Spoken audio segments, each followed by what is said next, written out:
அன்பானவர்களே, தினம் ஒரு தூதன் வழியாக உங்களை சந்திப்பதிலே சந்தோஷம். இந்த நாளிலே சங்கீதங்களின் புஸ்தகம் 59:16, நானோ உம்முடைய வல்லமையை பாடி காலையிலே உம்முடைய கிருபையை மகிழ்ச்சியோடு புகழ்வேன்.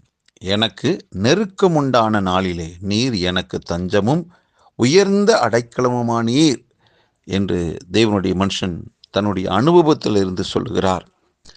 ஆண்டவரை இவர் புகழ்கிறார். எதை முன்னிட்டு அப்படின்னா, ஆண்டவருடைய வல்லமையை பாடுறாராம். காலையில் ஆண்டவருடைய கிருபையை மகிழ்ச்சியோடு புகழ்கிறாராம். அப்போ ஆண்டவருடைய வல்லமை ஒரு நாளும் குறைந்து போகாது. அவருடைய கிருபையும் எந்நாளும் இருக்கிறதா. ஆகவே வானத்தை பூமியை படைத்த அந்த தெய்வத்துக்கு என்ன இருக்குது? அவர் ஒரு சொல்லாலே எல்லாவற்றையும் படைக்கிற வல்லமை இருந்துச்சு அவருக்கு. அவர் வார்த்தையினாலே இந்த உலகத்தை படைத்தார். அதே போல அவருக்குள்ளே இருக்கிற அந்த அன்பு இருக்கு, அந்த கிருபை அளவிட முடியாதது.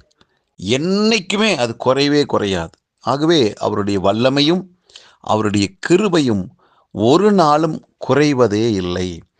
ஆகவே அதை முன்னிட்டு அதை நான் புகழ்ந்து பாடுகிறேன். காலையில் எல்லா நேரங்களிலுமே பாடலாம். ஆகவே இந்த வல்லமையும் ஆண்டவருடைய கிருபையும் எனக்கு எந்த விதத்தில் உதவியாக இருக்குது என்றால், எனக்கு நெருக்கம் உண்டான நாளிலெல்லாம் எனக்கு தஞ்சமும் உயர்ந்த அடைக்கலமும் ஆண்டவர் தான் எனக்கு. அப்போ ஆண்டவருடைய வல்லமையும் கிருபையும் நெருக்கப்படுகிற ஒவ்வொரு மனிதனுக்கும், போராடுகிற எந்த பிரச்சனையில் தவித்து கொண்டிருக்கிற அந்த மனிதனுக்கும் ஆண்டவர் என்ன செய்கிறாருன்னா, ஆண்டவருடைய வல்லமை தஞ்சமாக இருக்கிறது, அடைக்கலமாக இருக்குது.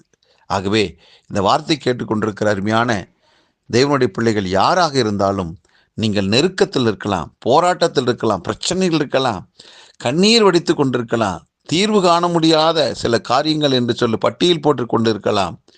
யார் எந்த சூழ்நிலையில் இருந்தாலும் இன்றைக்கு கர்த்தர் உங்களோடு பேசுகிற நல்ல வார்த்தை, ஆண்டவருடைய வல்லமையும் அவருடைய கிருபையும் குறைந்து போகவே இல்லை. ஆகவே அவை எல்லாமே போற்றுதலுக்கு உரியதாக இருக்கிறது. ஆகவே நீங்கள் அவருடைய வல்லமையை புகழுங்கள். உங்களுக்கு இருக்கிற பிரச்சனைகளில் உங்கள் வல்லமை அது போதாது. உங்களுக்கு இருக்கிறதான வியாதியில், உங்களுக்கு இருக்கிறதான எல்லா விதமான மன கஷ்டத்தில் உங்களுடைய திறமை உங்களுக்கு உதவாது. ஆண்டவருடைய வல்லமை தேவை. ஆகவே ஆண்டவருடைய வல்லமையை குறைத்து மதிப்பிடாமல் புகழ்ந்து பாடுங்கள். அவருடைய கிருபையை உயர்த்துங்கள். அந்த கிருபையும் வல்லமையும் உங்களை தாங்கும் போது உங்களுக்கு இருக்கிற நெருக்கடி, உங்களுக்கு இருக்கிற போராட்டங்கள் மாறும். அப்படிப்பட்ட காலகட்டங்களில் அவரே உங்களுக்கு தஞ்சமாக இருந்து அடைக்கலமாக இருந்து உங்களை பாதுகாப்பார். ஆகவே இன்றைக்கு உங்களுக்கு தேவை ஆண்டவரை புகழ்கிற புகழ்ச்சி. அது உங்களுக்கு பலவிதமான நன்மைகளை கொண்டு வரும். ஆகவே எந்த சூழ்நிலையிலும் சோர்ந்து போகாமல் கர்த்தரை துதியுங்கள், அவரை புகழுங்கள். உங்களுக்கு தேவையான பலத்த பாதுகாப்பும் உயர்வும் உங்களுக்கு அதிவிரைவில் உண்டாகும். காரியம் கைகூடி வரும். நீங்கள் வெற்றி அடைவீர்கள். ஜெபிக்கலாம். நல்ல பிதாவே, எங்களுக்கு வரக்கூடிய எல்லா ஆபத்து நாசமோசமான காரியங்களிலே நாங்கள் உம்மை புகழ்ந்து பாடுவதில்லை. ஆண்டவரே, எங்களை ஒப்புக் கொடுக்கிறோம். இதை கேட்டுக்கொண்டிருக்க ஒவ்வொருடைய வாழ்விலும் இருக்கிற கஷ்டங்கள், ஆண்டவரே, நெருக்கடிகளுக்கு தீர்வு உம்முடைய வல்லமையும் உம்முடைய கிருபை அது மாறாததாக இருக்கிறது. அந்த மாறாத வல்லமையும் கிருபையினால இவர்கள் மீண்டும் மீட்கப்படட்டும், உயரே எழும்பட்டும், சுகமாய் வாழட்டும். ஒவ்வொருவரை மனதார வாழ்த்துகிறேன், ஆசீர்வதிக்கிறேன். இயேசு கிறிஸ்துவின் நாமத்தில் ஜெபிக்கிறேன் நல்ல பிதாவே, ஆமென்.